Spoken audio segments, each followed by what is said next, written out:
ತುಂಬಾ ದಿನಗಳಾದ್ಮೇಲೆ ವ್ಲಾಗ್ ಮಾಡ್ತಾ ಇದೀವಿ. ತುಂಬಾ ಜನ ನಮಗೆ ಮೆಸೇಜ್ ಕಮೆಂಟ್ಸ್ ಅಲ್ಲಿ ಕೇಳ್ತಾ ಇದ್ರಿ ದೊಡ್ಡ ವಿಡಿಯೋಸ್ ಗಳನ್ನ ಮಾಡಿ ಅಂತ. ಈ ವ್ಲಾಗ್ ನಿಮ್ಗೋಸ್ಕರ ಸಖತ್ ಕಾಣ್ತಾ ಇದೀನಿ. ನಾವ್ ಇವಾಗ ಇದೀವಿ ಶಿವಮೊಗ್ಗದಲ್ಲಿ. ಶಿವಮೊಗ್ಗಕ್ಕೆ ಒಂದು ಪ್ರಮೋಷನ್ ಗೆ ಕರೆಸಿದ್ರು. ಸೊ ನೆನ್ನೆ ಪ್ರಮೋಷನ್ ಮುಗೀತು. ಇವತ್ತು ಕಂಪ್ಲೀಟ್ ನಾವ್ ಎಲ್ಲೆಲ್ಲಿ ಹೋಗ್ತೀವಿ ನಿಮ್ಗೆ ಗೊತ್ತಾಗುತ್ತೆ. ನಾವು ಬಂದಿದ್ದೀವಿ ಸಕ್ಕರೆ ಬೈಲು ಎಲಿಫೆಂಟ್ ಕ್ಯಾಂಪ್ಗೆ. ಇದೆ ನೋಡಿ ಎಲಿಫೆಂಟ್ ಕ್ಯಾಂಪ್. ಇಲ್ಲಿ ಆನೆಗಳಿಗೆ ಸ್ನಾನ ಮಾಡಿಸೋದು, ಟ್ರೈನಿಂಗ್ ಕೊಡೋದು ಪ್ರತಿಯೊಂದು ಇಲ್ಲೇ ನಡೆಯುತ್ತೆ. ಸೊ ಇಲ್ಲಿ ಸಿಕ್ಕಾಪಟ್ಟೆ ಆನೆಗಳಿದಾವೆ. ಸೊ ಇಲ್ಲಿ ನೀವು ಬಂದ್ರೆ ಎಂಟ್ರಿ ಫೀಸ್ ಬಂದು 50 ರೂಪಾಯಿ ಇರುತ್ತೆ. ಆನೆಗೆ ಸ್ನಾನ ಮಾಡಿಸ್ಬೇಕು ಅಂದ್ರೆ 100 ರೂಪಾಯಿ. ಅದೇ ಆನೆ ಮೇಲೆ ರೈಡ್ ಹೋಗ್ಬೇಕಂದ್ರೆ 100 ರೂಪಾಯಿ ಇರುತ್ತೆ. ಪ್ರತಿಯೊಂದಕ್ಕೂ ಫೀಸ್ಗಳಂತ ಇದೆ. ಸೊ ಆ ರೇಂಜಿಗೆ ಹೆವಿಯಾಗಿ ಏನು ಇಟ್ಟಿಲ್ಲ, ನಾರ್ಮಲ್ ಆಗಿದೆ. ಬಟ್ ಇಲ್ಲಿ ನೋಡಿ ಸಿಕ್ಕಾಪಟ್ಟೆ ಆನೆಗಳಿದಾವೆ ಮಾತ್ರ. ಇಲ್ಲೊಂದು ಕೋತಿ ಕೂಡ ಇದೆ. ತುಂಬಾನೇ ಆನೆಗಳಿದೆ. ಮೇನ್ ಆಗಿ ಇದು ಸಕ್ಕತ್ತಾಗಿದೆ. ಇಲ್ಲಿ ನೋಡಿ ಆನೆ ಮರಿ ಆಡ್ತಿರೋದು ನೋಡಿ ಹೆಂಗ್ ಆಡ್ತಿದೆ ಅಂದ್ರೆ ಸಕ್ಕತ್ತಾಗಿ ಕ್ಯೂಟ್ ಆಗಿ ಸಖತ್ ಕ್ಯೂಟ್ ಆಗಿ ಆಡ್ತಿದೆ. ಐ ಥಿಂಕ್ ಅದು ಮೈ ಒಣಗಿಸ್ಕೊಂತಾ ಇರೋದು ಸ್ನಾನ ಮಾಡ್ಕೊ ಬಂದು. ಇವತ್ತು ಸೋಮವಾರ ಆಗಿರೋದ್ರಿಂದ ಅಷ್ಟು ಜನರುಗಳಿಲ್ಲ. ಶನಿವಾರ ಭಾನುವಾರದತ್ತು ಫುಲ್ ಕ್ರೌಡ್ ಇರತ್ತಂತೆ. ಆನೆ ಮೇಲೆ ರೈಡ್ ಮಾಡ್ತಾ ಇದೀವಿ ನಾವು. ಸಕಲಾಗಿದೆ ಎಕ್ಸ್ಪೀರಿಯನ್ಸ್. ಫಸ್ಟ್ ಟೈಮ್ ಈ ತರ ಕೂತಿರೋದು ನಾವು. ಹೆಂಗಿದೆ ಎಕ್ಸ್ಪೀರಿಯನ್ಸ್? ಸೂಪರ್ ಆಗಿದೆ.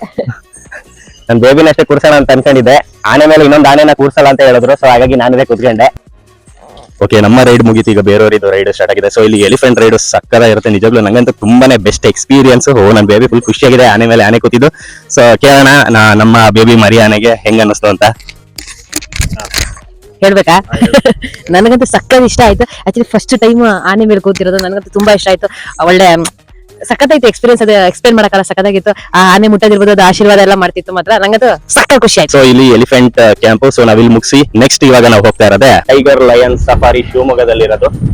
ಸೊ ಇಲ್ಲೊಂದು ಝೂ ಇದೆ ಅಂತಾನೆ ನಮ್ಗೆ ಗೊತ್ತಿರಲಿಲ್ಲ. ಸೊ ಇಲ್ಲಿ ಹೇಳಿದ್ರು ಹೋಗಿ ತುಂಬಾ ಚೆನ್ನಾಗಿದೆ ಅಂತ. ನೋಡೋಣ ಒಳಗಡೆ ಹೇಗಿದೆ ಅಂತ. I love Shivamogga zoo. Indian peacock ಕರಡಿ. ಇಲ್ಲೊಂದು ಸಿಂಹ ನೋಡಿ ಹೆಂಗ್ ಆರಾಮಾಗಿ ಸಕ್ಕತ್ತಾಗಿ ಮಲ್ಕೊಂಡಿದೆ ಅಂದ್ರೆ ನೋಡಿ ಹೆಂಗ್ ಮಲ್ಕೊಂಡಿದೆ. ಹಲೋ ಹಲೋ ಸರ್, ಸ್ವಲ್ಪ ಎದೇಳಿ ಸರ್.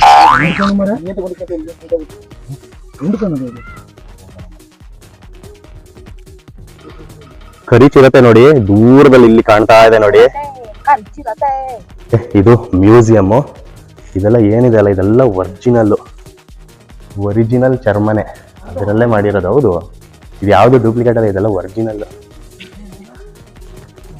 ಹೆಂಗಿದೆ ನೋಡಿ, ಇದೆಲ್ಲ ಕಂಪ್ಲೀಟ್ ಒರಿಜಿನಲ್ ಚರ್ಮದಲ್ಲೇ ಮಾಡಿರೋದು. ಇದೆಲ್ಲ ನೋಡಿ ಹೆಂಗಿದೆ, ಸಖತ್ತಾಗಿ ಮಾಡಿದ್ದಾರೆ. ಅಂದ್ರೆ ಇದಕ್ಕೆ ಕೆಮಿಕಲ್ ಎಲ್ಲ ಹಾಕಿರ್ತಾರೆ, ಹಾಗಾಗಿ ಮುಟ್ಟಕ್ಕೆ ಹೋಗ್ಬಾರ್ದು ನಾವು. ನೋಡಿ ಇವೆಲ್ಲ ಹೆಂಗಿದೆ ನೋಡಿ. ಇದಂತೂ ಭಯಂಕರ ಅಲ್ವಾ? ಅಂದ್ರೆ ಕೆಮಿಕಲ್ ಎಲ್ಲ ಹಾಕಿ ಹಾಳಾಗದಿದ್ದಂಗೆ, ಸ್ಮೆಲ್ ಬರೋದಿದ್ದಂಗೆ ಮಾಡಿರ್ತಾರೆ. ಮ್ಯೂಸಿಯಂ ತುಂಬಾನೇ ಚೆನ್ನಾಗಿ ಮಾಡಿದ್ದಾರೆ ನೋಡಿ. ಹೊರಗಡೆಯಿಂದ ಈ ಲುಕ್ಕಲ್ಲಿ ಕಾಣುತ್ತೆ. ಇಲ್ಲಿ ಹಿಪ್ಪೋಪೊಟಮಸ್ ನೀರ್ ಕುದುರೆ ಇದೆ. ಎಲ್ಲಿದೆ ಅಂದ್ರೆ ಅಲ್ಲಿ ನೋಡಿ, ಅಲ್ಲಿ ಮಲ್ಕೊಂಡಿದೆ ನೀರೊಳಗೆ. ಕರೆಕ್ಟಾಗಿ ಹೆಸರಿಗೆ ತಕ್ಕಂತೆ ನೀರೊಳಗೇನೆ ಮಲ್ಕೊಂಡಿದೆ. ಹೆಂಗ್ ಹೋಗ್ತಿದೆ. ಹಾಯ್. ಆಸ್ಟ್ರಿಚ್ ತರ ಫೀಲ್ ಕೊಡುತ್ತೆ. ಆದ್ರೆ ಇದ್ರ ಹೆಸರು ಎಮ್ಮು. ಇಲ್ಲಿ ಆಸ್ಟ್ರಿಚ್ ಇದೆ, ದೂರದಲ್ಲಿ ನಿಂತಿದೆ ನೋಡಿ. ಝೂಮ್ ಮಾಡಿದ್ರೆ ಕ್ಲಿಯರ್ ಆಗಿ ಕಾಣ್ತಿದೆ ನೋಡಿ. ಓಕೆ, ಇಲ್ಲಿಗೆ ಮ್ಯೂಸಿಯಂ ಮತ್ತೆ ಝೂ ಕಂಪ್ಲೀಟ್ ಆಗಿ ಮುಗೀತು. ಬಟ್ ಸ್ಟಾರ್ಟಿಂಗ್ ನಿಜವಾಗ್ಲೂ ಸ್ವಲ್ಪ ಡಿಸಪಾಯಿಂಟ್ ಆಯ್ತು, ಏನು ಇರ್ಲಿಲ್ಲ ಅಂತ ಅನಿಸ್ತು. ಬಟ್ ಸೀರಿಯಸ್ಲಿ ಆಮೇಲೆ ಒಂದು ಖುಷಿ ಆಯ್ತು. ನಿಜವಾಗ್ಲೂ ಚೆನ್ನಾಗಿತ್ತು. ಅದರಲ್ಲೂ ಒಂದೊಂದು ತುಂಬಾ ಹತ್ರದಲ್ಲಿ ನೋಡಿ ತುಂಬಾನೇ ಖುಷಿ ಆಯ್ತು. ಸೊ ಇವಾಗ ಗೋಯಿಂಗ್ ಟು ಸಫಾರಿಗೆ ಗಾಡಿಗಳು ಇಲ್ಲಿ ನಿಂತಿದೆ. ಸೊ ಟಿಕೆಟ್ ಪ್ರೈಸ್ ಬಂದು 1 ಪರ್ಸನ್ಗೆ 200 ರೂಪಾಯಿ. ನಾವ್ ಇಬ್ಬರಿದೀವಿ 400 ರೂಪಾಯಿ. ಸೊ ಗಾಡಿ ಹೊರಟು ಈಗ ಸಫಾರಿ ಒಳಗೆ ಎಂಟ್ರಿ ಆಗ್ತಾ ಇದೆ. ನೀವಿಲ್ಲಿ ನೋಡ್ಬೋದು ಬರ್ತಿರೋದೆಲ್ಲ. ಸಫಾರಿಗೆ ಎಂಟ್ರಿ ಆಯ್ತು. ಹುಲಿ ನೋಡಿ. ಸೊ ಇಲ್ಲೇ ಇದೆ. ಸೊ ಈ ಕಡೆನೆ ಬರುತ್ತೆ, ಇಲ್ಲೇ ಮಲ್ಕೊಂಡಿದೆ ನೋಡಿ. ಇವಾಗ ಬರತ್ತೆ ಬಂತು ಇಲ್ಲಿ. ಅಣ್ಣ ನಮಸ್ಕಾರ, ಹೇಗಿದ್ದೀರಾ? ಊಟ ಆಯ್ತಾ?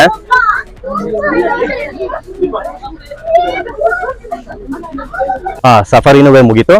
ಓಕೆ ಚೆನ್ನಾಗಿತ್ತು. ನನ್ ಮೇನ್ ಆಗಿ ಎಕ್ಸ್ಪೀರಿಯನ್ಸ್ ಸಿಮ್ಮದು ಚೆನ್ನಾಗಿತ್ತು. ಅದು ನೋಡಿದಾಗ ಒಂಥರ ಡಿಫ್ರೆಂಟ್ ಫೀಲಿಂಗ್ ಇತ್ತು. ಜಿಮ್ ಅಂತ. ಸೊ ನನಗೆ ನಿಜವಾಗ್ಲೂ ಗೊತ್ತಿರಲಿಲ್ಲ. ಫಸ್ಟ್ ಆಫ್ ಆಲ್ ಝೂ ಅಂತ ಅಂದ್ರೆ ಮೈಸೂರೇ ನೆನಪಾಗೋದು ನಮ್ಮ ಕರ್ನಾಟಕದಲ್ಲಿ. ಬಟ್ ಶಿವಮೊಗ್ಗದಲ್ಲೂ ಝೂ ಇದೆ ಅಂತ ಸತ್ಯವಾಗ್ಲೂ ಗೊತ್ತಿರಲಿಲ್ಲ. ಬಟ್ ಓಕೆ ಚೆನ್ನಾಗಿದೆ. ಮೈಸೂರಲ್ಲಿ ಇರೋಷ್ಟು ಸಖತ್ತಾಗಿಲ್ಲದಿದ್ರು ನಿಜವಾಗ್ಲೂ ಚೆನ್ನಾಗಿದೆ. ನೆಕ್ಸ್ಟ್ ಟೈಮ್ ಶಿವಮೊಗ್ಗಕ್ಕೆ ಬಂದಾಗ ಫ್ಯಾಮಿಲಿ ಜೊತೆ 100% ಬಂದೇ ಬರ್ತೀವಿ. ತಮ್ಗೆ? ನನಗೂ ಅಷ್ಟೇ. ಇಡೀ ಸಫಾರಿಲಿ ಲಯನ್ ನೋಡಿದ್ನಲ್ಲ, ಅದು ಸಖತ್ ಖುಷಿ ಆಯ್ತು. ಟೈಗರ್ ನೋಡಿದ್ದೆ, ಲಯನ್ ಹತ್ರದಿಂದ ನೋಡಿದ್ರೆ ಸಖತ್ ಖುಷಿ ಆಯ್ತು. ಡೈಲಿ ಇವಳು ಮನೆಯಲ್ಲಿ ನೋಡ್ತಾ ಇದ್ಲು ಅಷ್ಟೇ ನನ್ನನ್ನ, ಸಿಂಹದ ತರ. ಬಟ್ ಇಲ್ಲಿ ನಾನ್ ಮನೇಲಿ ನೋಡ್ತಿದ್ದು ಕಾಡು ಪಾಪ ಅಂತ. ಅದೇ ನಾನು ಇನ್ನೇನು ಯಾವ್ದೋ ಕೋತಿ ನೋಡ್ತಾ ಇದ್ದೆ ಮನೆಯಲ್ಲಿ.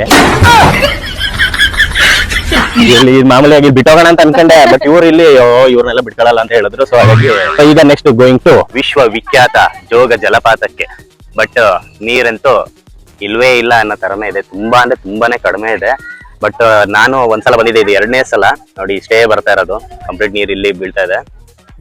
ನನ್ನ ವೈಫು ಇದು ಮೊದಲನೇ ಸಲ ಅಲ್ಲವೇ, ಫಸ್ಟ್ ಟೈಮ್ ಬರ್ತಾ ಇರೋದು. ಬಟ್ ನೀರಿಲ್ಲ. ಇಷ್ಟು ಟೈಮಿಂಗ್ಸ್ ಅಂದ್ರೆ ಮಳೆಗಾಲ, ಒಂದು ಆಗಸ್ಟ್ 20th ಮೇಲೆ ಅಥವಾ ಆಗಸ್ಟ್ ಎಂಡಿಂಗ್ ಸೆಪ್ಟೆಂಬರ್ ಆ ಟೈಮಿಂಗ್ಸ್ ಅಲ್ಲಿ ಬಂದ್ರೆ ನೋಡಿ ಸಖತ್ ಅಂತ ಸಖತ್ತಾಗಿ ಕಾಣಿಸುತ್ತೆ. ನಾವು ಆ ಟೈಮಲ್ಲೇ ಬಂದಿದ್ದು, ಬಟ್ ಈ ಸಲ ಸುಮ್ನೆ ಕರ್ಕ ಬಂದೆ. ಇವಾಗ ಇಷ್ಟೇ ಬರ್ತಾ ಇರೋದು, ಈ ಟೈಮಲ್ಲಿ ಬರಕ್ಕೆ ಹೋಗ್ಬೇಡಿ, ವೇಸ್ಟ್ ಅಂತಾನೆ ಹೇಳ್ತೀನಿ ನಾನು. ಇವಾಗ ಜೋಗ್ ಫಾಲ್ಸ್ ಎಲ್ಲ ಮುಗಿಸ್ಕೊಂಡು ರೂಮಿಗೆ ಹೊರಟ್ವಿ. ಅಲ್ಲಿಂದ ಟ್ರೈನ್ ಇದೆ, ಅಲ್ಲಿಂದ ಡೈರೆಕ್ಟ್ ಗೋ ಟು ಬೆಂಗಳೂರು. ನಮ್ಮ ಬ್ಲಾಗ್ ಆಗಿತ್ತು. ಬಟ್ ಇದೇ ತರ ಕಂಟಿನ್ಯೂ ಆಗ್ತಾ ಇರತ್ತೆ. ಇನ್ನು ಡಿಲೇ ಮಾಡಕ್ ಹೋಗಲ್ಲ, ಆದಷ್ಟು ಬ್ಲಾಗ್ಸ್ ಗಳನ್ನ ಮಾಡಕ್ಕೆ ನಾವು ಪ್ರಯತ್ನ ಪಡ್ತೀವಿ. ಜಾಸ್ತಿ ಬ್ಲಾಗ್ ಮಾಡ್ಬೇಕು ಅಂದ್ರೆ ನಿಮ್ ಸಪೋರ್ಟ್ ಬೇಕು. ಸೊ ನೀವ್ ಯಾವ ತರ ಸಪೋರ್ಟ್ ಮಾಡಿದ್ರೆ ಅದ್ಮೇಲೆ ನಮ್ ಬ್ಲಾಗ್ಸ್ ಬರ್ತಾ ಹೋಗುತ್ತೆ. ಖಂಡಿತವಾಗ್ಲು ಮೇನ್ ಆಗಿ ಯಾಕಂದ್ರೆ ನನ್ನ ಶಾರ್ಟ್ಸ್ ವಿಡಿಯೋಸ್ ಗಳು ತುಂಬಾ ಚೆನ್ನಾಗಿ ಓಡ್ತಾ ಇದ್ದಾರೆ, ಬ್ಲಾಗ್ಸ್ ಗಳು ಓಡ್ತಾ ಇಲ್ಲ. ಹಾಗಾಗಿ ನಾನು ಬ್ಲಾಗ್ಸ್ ನ ಕಡಿಮೆ ಮಾಡಿದೆ. ಬಟ್ ತುಂಬಾ ಜನ ಕೇಳಿದ್ರು ಬ್ಲಾಗ್ಸ್ ಗಳನ್ನ ಮಾಡಿ, ಅನ್ನೋಸ್ಕರನೇ ನಿಮ್ಗಳಿಗೋಸ್ಕರನೇ ನಾನು ಬ್ಲಾಗ್ ನ ಸ್ಟಾರ್ಟ್ ಮಾಡಿದೀನಿ. ಹೀಗೆ ಕಂಟಿನ್ಯೂ ಮಾಡ್ತೀನಿ. ನಿಮ್ಮ ಸಪೋರ್ಟ್ ಹೀಗೆ ಇರ್ಲಿ. Thank you so much.